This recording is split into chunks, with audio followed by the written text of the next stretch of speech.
and other acute problems. But anyway, now the last problem I want to focus a little bit, because you can't talk of healthcare reforms and future without talking of regulation of the private healthcare space. Today, as I mentioned, even from the NSS data, 75% of your OPD is exclusively private. So the dependence on private hospitals is quite high. Now, given that that is the reality of healthcare today, how do we regulate this space? Well, as of now, the healthcare, the private hospital sector is almost entirely left on its own. We have very little other than NABH, which is also not mandatory accreditation, but it's a self-selected process. We have very little oversight in the market today. And this is bad for the sector. That means it's bad for private sector also in the long term to be growing in a completely unregulated market where increasingly we are seeing cases of negligence or over-invoicing, and we're having all matters which are also increasingly getting more and more sensitive. In fact, recently we know about the implants, and the state intervened and has basically forced Johnson & Johnson to pay for wrongful implants, medical negligence and so on. But this cannot be one-off. It can't be left to patients to fight these battles entirely on their own. There is a thought of putting in place a regulatory framework which will mandate all registered hospitals to supply to NABH, or perhaps this could morph into a completely separate regulatory authority, a certain minimum number of variables every quarter. So this is without getting into patient level data at the moment. We are asking for the hospitals to supply certain broad variables to this regulatory body, to the NABH right now, for it to have some kind of an oversight in terms of early warning systems. Well, I think I'll stop there. This is broadly, it's gone from household level to all the way to regulation. I'm very happy to take questions at the back. Thank you.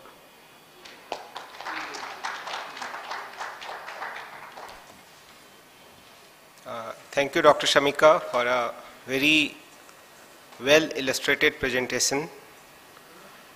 Really, the kind of insights that you have brought to your research and have presented in a very concise and clear manner. Even I came to know many of the facts, though I have been associated with this sector for a long time, just today.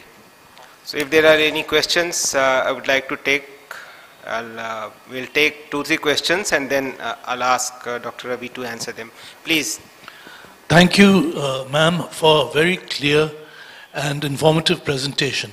I have 2 very small clarifications to ask for. One is to get to know the boundaries.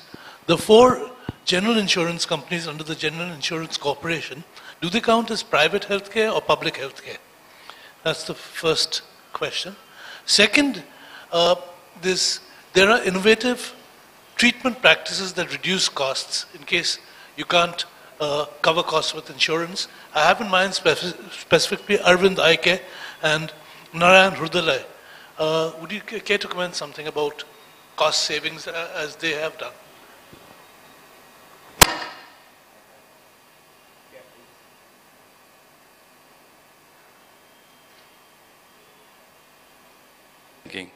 In a way, government in India started to winding its own business by only concentrating in public health for last 70 years. Eventually, we could not succeed in improving public health to an extent. Then now we are moving towards a new health insurance scheme, where a component is also to strengthen public primary health care through health and wellness center, but eventually nobody is talking about strengthening health and wellness center. So may I know what is the future policy direction government of India is thinking towards improving health? Is there a concrete plan, or just there are bits and pieces going on? The second question is on the last point you mentioned on regulation of private healthcare. You gave a glimpse that probably government of India, they are thinking about introducing a new regulatory framework with an apex body for regulation. But previous government, they brought a very strong act, Clinical Establishment Act, which was adopted by 10 states. And then there are many other states where the regulatory framework were in existence for a variable period of time, right from 50 years to some 20 years, 30 years. But none of them have been very effective. So how, though the learning from failure of that approach is being inculcated, and how that will be taken care of for a new regulatory framework. Thank you. Thank you. Yeah, please. So, I had two questions.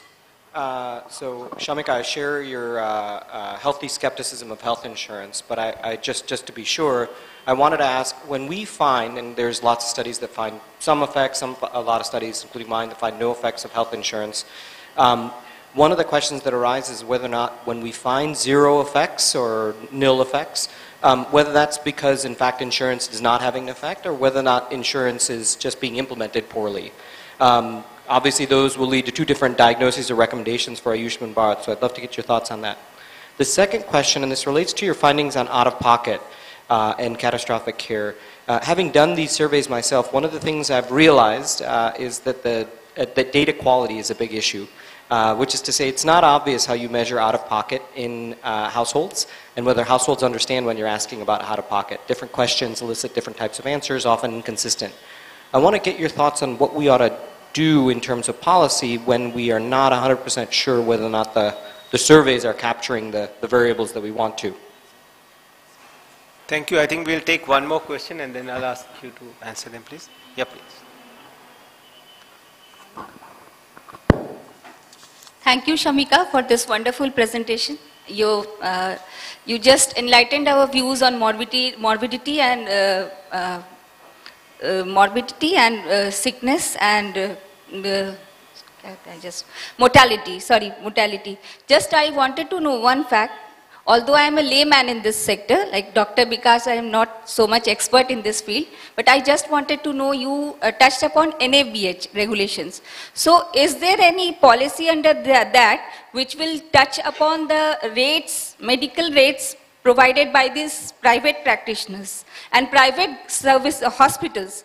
Because we are getting subsidized rate of services in government hospitals, but when we go to private services, and generally even the poor people we see, most of them are going in private healthcare, and this OOP problem is arising there. So is any kind of regulation will be developed to control the rising rates of prices in medicines and other medical cares in this kind of hospitals? Thank you.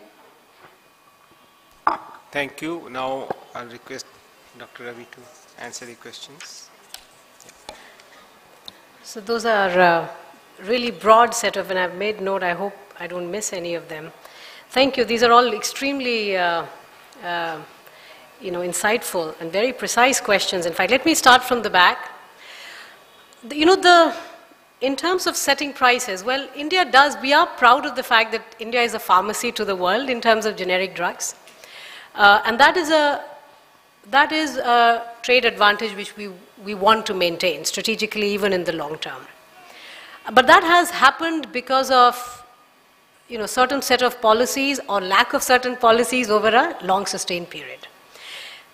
Setting prices, and we have noticed this as far as the stents case has been concerned, that the government did put a ceiling on the price of stents at 29,000 rupees.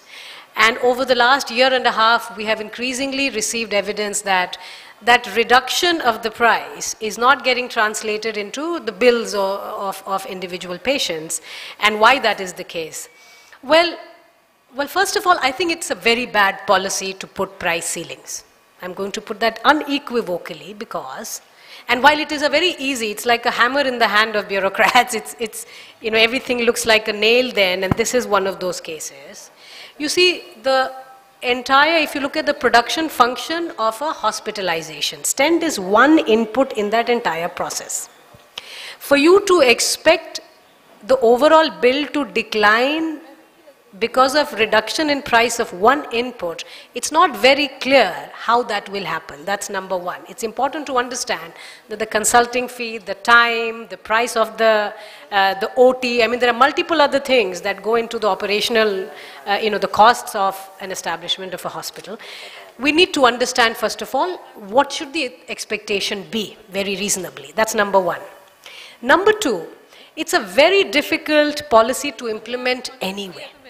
So if we want stent prices to come down, then I think the simplest thing to do would be to just encourage more and more stent makers in the market. Right? I mean, we have done that for many other sectors where we have given concessional credit, we have made them a part of special economic zone, well, we have medical parks and so on and so forth. There are ways in which we can see higher competition which can perhaps then lead to this decline in prices, which is to me a much more sustainable way to ensure this reduction. In terms of NABH setting medical rates, private, I think this is where the effort is to get enough information from hospitals to be able to create more transparency in the system as far as patient care is concerned. So the patients then are making a decision, information asymmetry here. Right? So I think we will have display of